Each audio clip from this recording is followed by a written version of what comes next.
Hello everyone, we're here to talk about normalizing wave functions. And in homework 1, problem 7, this problem asks, an unnormalized wave function for an electron in a carbon nanotube of length L is sine of 2 pi x over L. Normalize this wave function. So our goal here is normalize the wave function.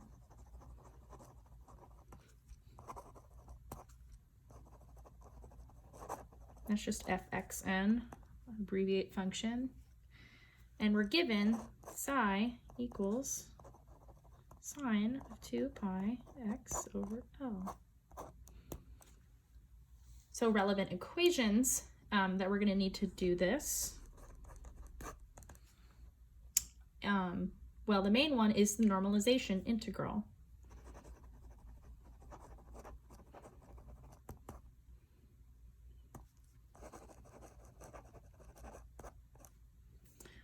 Where we have n squared integrate from negative infinity to infinity psi star times psi dx equals 1. And this is important, or this n is necessary. Normalizing is just necessary in general to ensure that when we sum up all of the space of the probability where the particle could be, this constant basically ensures that the particle exists somewhere. And this comes from the idea that if psi is a solution to the Schrodinger equation, then so is any constant, n, times psi. So this normalizing integral basically just allows us to sum up over all space the probabilities or the possibilities where the particle could be. And because we're summing all of it up by including this constant, it's gonna exist somewhere. So 1. Okay, and so we can simplify this because we don't have any imaginary components in psi. We can just reduce this to n squared integrate.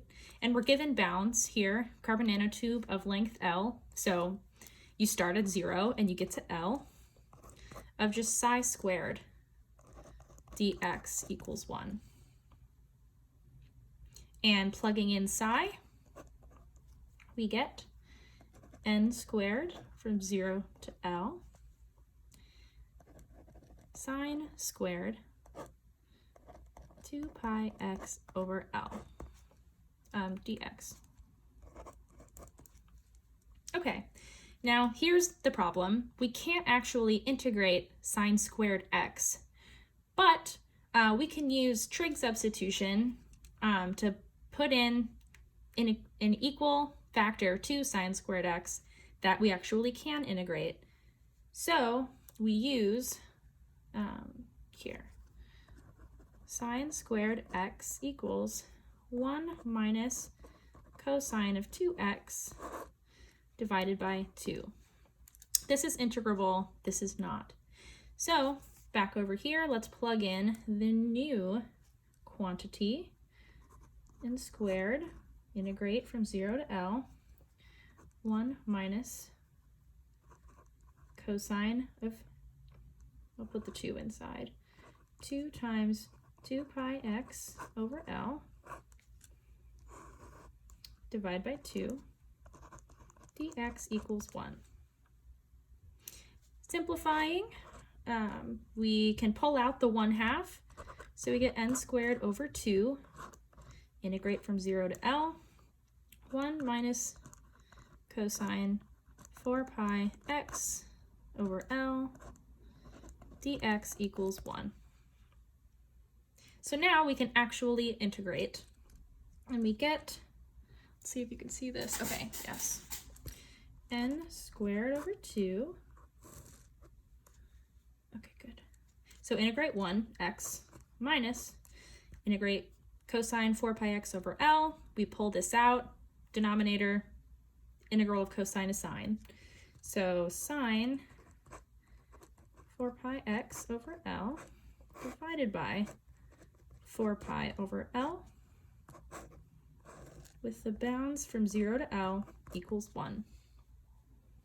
So plugging in, we get n squared over 2. First quantity here, plug in L first, L minus, I'm going to flip the denominator here so there's no multiple fractions. So we have L over 4 pi, that's just the denominator taken out, sine 4 pi L, plugging in for x, divided by L, minus 0 minus 0 equals 1. Now, since this is 0, let me see if you can see. Okay, good. We can cross this out, and here we have sine of 4 pi times L. But we know that sine of 4 pi, let's see if you can see, sorry. I actually can't tell. Here, I'll move down a little bit. Okay, so we know that sine of 4 pi equals 0. So we can cross out this factor as well. And in the end, we're left with n squared over 2 times L equals 1. Simplifying, solving for n equals square root of 2 over L. So, in conclusion, the normalized wave function is psi equals 2 over L square root sine of 2 pi x over L. Again, this factor of square root of 2 over L is necessary because it shows that the probability of a particle being somewhere all along this space, 0 to L, must be 1. So the particle exists somewhere.